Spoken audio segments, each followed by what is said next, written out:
It's July 9th, 2022. Um, and divergently, I'm neuroconnecting with myself and I'm assessing.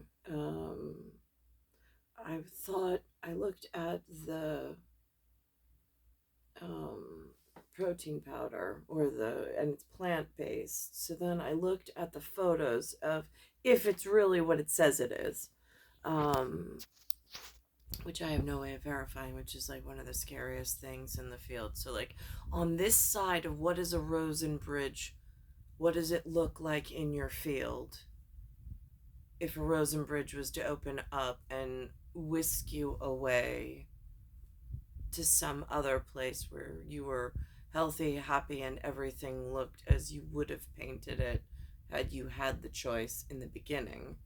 Um, while I'm here, just making a few notes, field notes. Um, so I'm looking at the back of this protein powder, and it has navy beans. It says it has beets. It has a whole bunch of different plant-based proteins, and I'm like, right, okay. So, divergently, what is the difference between a this? I mean, like, this is what I do to occupy my time. This is how bored I am in the field. I'm in this. So I'm like, all right. So I'm just laying here on my bed contemplating it. My mother walks in and I'm like, I feel very young Sheldon. I'm like, just so you know, Lynn, I was like, I'm contemplating the difference between a plant based versus an animal based protein diet in a shake format. And then the breakdown and are my liver and my kidneys strong enough to handle the chemical strategy as it breaks down in the cellulite that was created at some other point because I was intoxicated all wrong and I didn't know any better. And she was like, I was like, yeah, no, I mean, in case you just wonder what I was thinking of, because the room's quiet, I'm just laying on my bed. I'm silent about it without having to write it down. I was like, so if you ever wonder what I ponder about, just letting you know. She's born in April. She does not possess a bellow or guttural quality of a Leo, like, say, Thor. Just saying. Um, so, let's think. And she's probably the only exposure I ever needed at non guttural, non bellowing field actors as far as April goes. Because there's a problem I keep mentioning. Let's go cosmically at the moment. Um, an astrological programming. There is a real problem. I was born to something, or I was pulled through to this side of the Rosen Bridge to a janvier and an avril.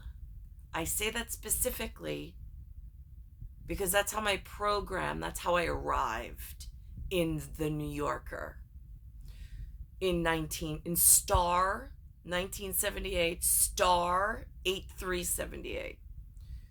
Then at some point there was a problem with star astrological, cosmetic, and whatever programming the world's up to in disorder and chaos. And they put into my field of vision a very distasteful, what I refer to as crazy donkey at sometimes, but it is a combo bullseye problem that I don't see how to end it properly.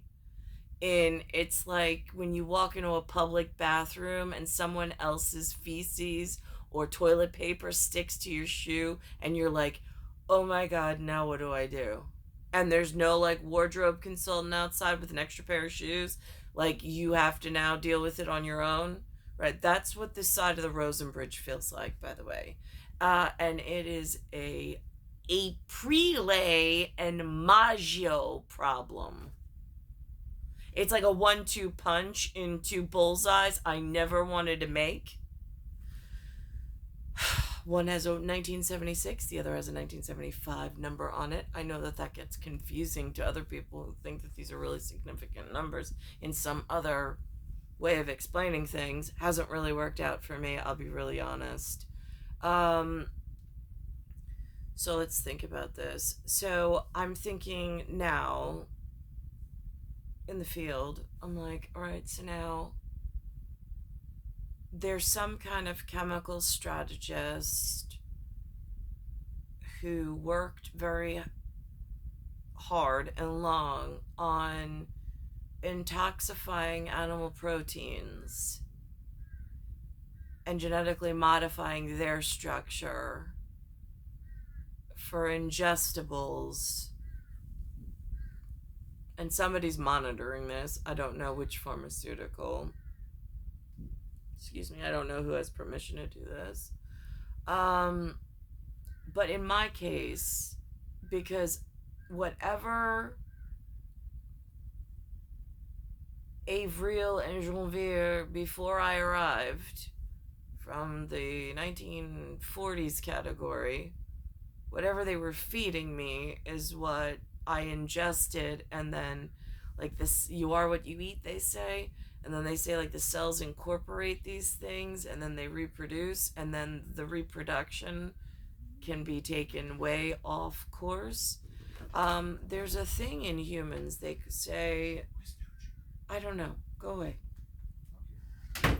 There's a thing in humans, they say, that was a prelay, the 1975 version of like with like other, I mean, I found it once on the big screen, like there's this bellowing and like guttural whatever pronunciation that gives like guinea pigs chut, lions, I mean, cosmologically we're Leos, so like there's this sound inside of a pride that you just, I mean, as a woman, I'd say like if I could just bury myself into someone's chest that sounds like that, have them wrap their arms around me and protect me, that's the feeling that one emanates in his eminence,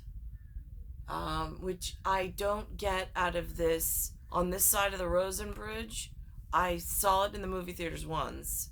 I don't get that from the same feeling I've never gotten from Janvier or from the Aprile Maggio problem that they sent in, which now I call toilet paper. Um, so these are things, and by the way, just so anybody on like big silver screen, like the big shots, like so they know, my first pantomime ever, big debut where my grandfather was there. Um, it was Billy Goat's Gruff. I had a part in the play. I don't know why. I don't know what part I played. I don't know if I was a goat. I'm not sure. But again, like going back to the movie yesterday, that was really interesting with goats and hammers, and then this whatever else. So here we are on. I'm going back to this chemical strategists, and I'm like, all right, so I watched this morning as they built some kind of honeycomb version of a chemical strategy on one of the things, and of course my divergent neurodivergent mind is going off thinking, I'm like, oh my god, the cellular and chemical strategy that I have ingested for so long at animal proteins that have incorporated themselves into my cellular appearance at the moment has been intoxified with chemical strategies of the animal kingdom. I was like, and while I keep them limited, they still have existed, and I don't have an itemized list. And now I'm like, I'm 4 decades in. are my kidneys and my liver strong enough to even get me through the process and moved over to plant sourced cellular whatever, because there's this really disgusting tissue sample or tissue that's arrived. It's called the commoner name for it, cellulite. um, the histology, they use the word adipose. um, and inside that chemical compound, because you can't really see its in its honeycomb form, you can't really see its how it was built and from what part of the animal kingdom it arrived from, when it incorporated itself into your genetic matter. And then it makes this really disgusting appearance. It makes the skin, the epidermal layer, pucker because this subcutaneous fat layer like starts separating the muscle from the skin in some tissue expansion. I mean, it's really a horrible way to live. I don't know why anybody on this end of the Rosen Bridge would allow this level of human consumption or evolution to take place this way. I mean, I'm pretty sure at like the Athletics Association, where some of them don't even have any body fat and their muscle and skin are still intact, like they might have a problem like wrapping their minds around this, because like they really don't qualify for any like vote or electoral, like as far as I need what I've needed from the beginning, and I don't know what's standing in my way or blocking, but it's certainly not myself. And the introduction of these two bullseyes are a real problem that I never needed in time dilation to waste my time completely when I could be having rather enjoyable conversations with people elsewhere at a much higher level or a deeper level. But yet I'm stuck in this disgusting whatever. So I told my father, who is now, I have a son who's Janvier, and he is a 12. He's also 15, and he's also a 1, but whatever on that. And then there's my father, who's also Janvier, but there's a distinct difference in cosmology and astrology between the two of them. One is an Aquarian, so an aquatic man. The other is a Capricorn, which I don't have at this point any kind of semblance of a realm reality that makes sense.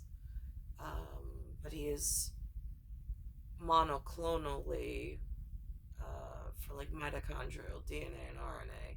He is my copy, my set. Um,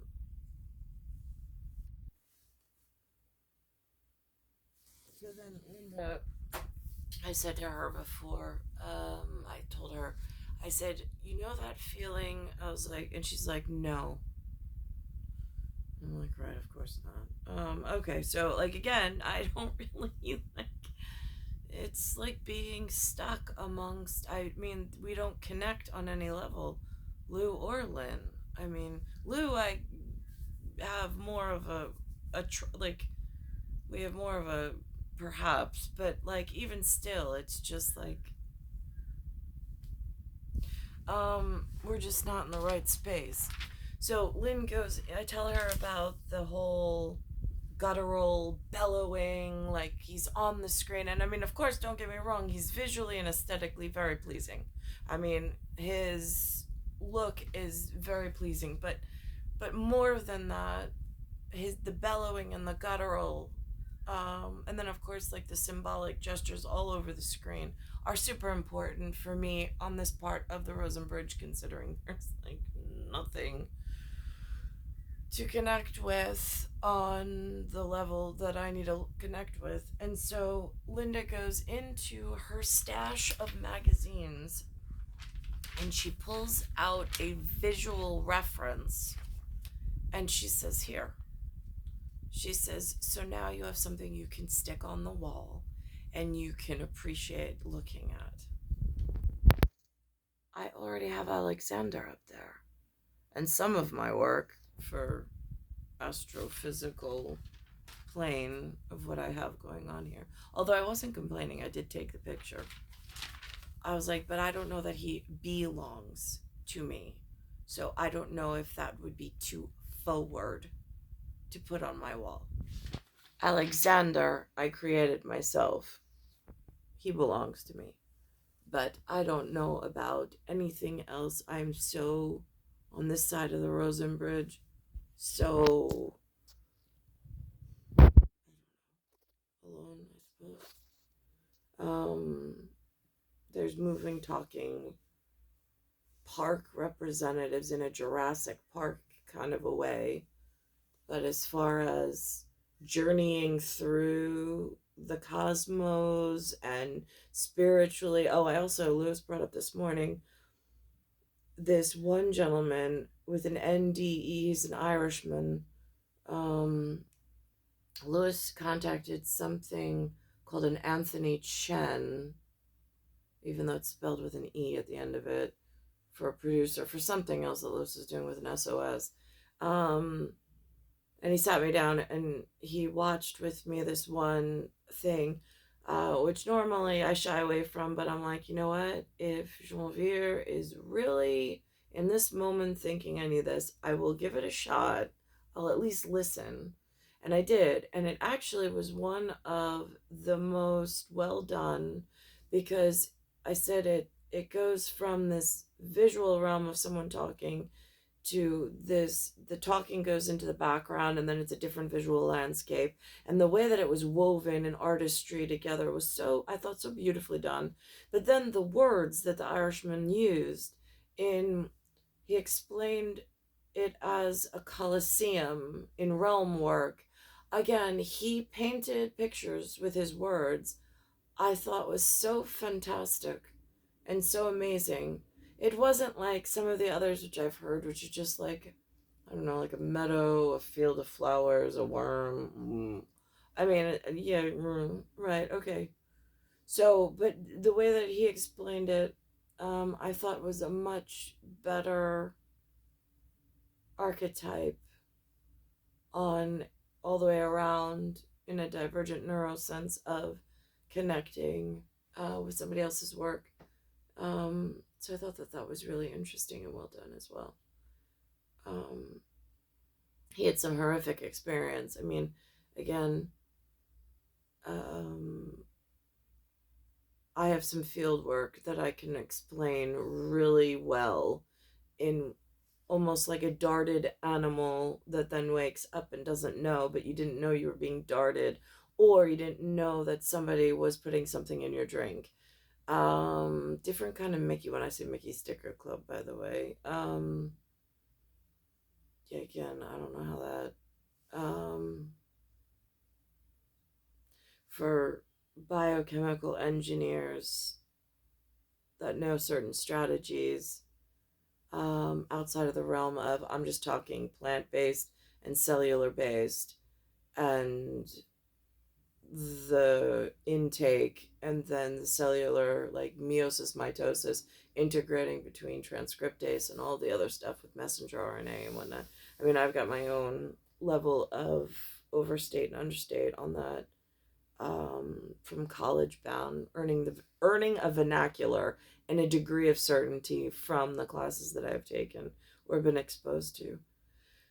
Um, for then self-analysis and self-assessment, um, since the public health system here is under attack. I really don't want to give them blood tissue samples, and I certainly don't trust them for elixirs and whatnot. I saw inside Thor's movie a reference to his Jane Foster, um, And like, how would you feel if you found out that you had cancer and your only degree of certainty was either in the script prior to him accepting the role or as they developed the role, um, in order to explain to somebody in the audience that might, yeah, it might be, I mean, it's the way that it feels in this dragging sense, but it's also these other chemical strategists that I don't trust. And when you've gone a whole life with no community of doctors at your level of human, you haven't been on vacations with them, you haven't entertained them, you don't even know that they exist, their names, their medical groups, whatever, and they're not actively seeking you out in order to invite you in. It's a different level of trauma and drama in the real field. Um, I saw Judy, my only relative that I know of. I mean, Cliffy got cancer, Judy got cancer. And Judy, she said that the doctors were wonderful, but I don't trust them. Not even with Judy giving them a whatever. They're non familial. They're not our blood type. They're not our brethren. And they're in a hospital that I don't know who invited them to partake in this level of study or research, but wasn't me. Just doesn't seem right. Star 1978, Star 8378, Nicole, Cattaruzza, it's Earth, Solar System, Milky Way, Universe, Galaxies, Broken, and its Bayside Station, Bayside, New York, 11361.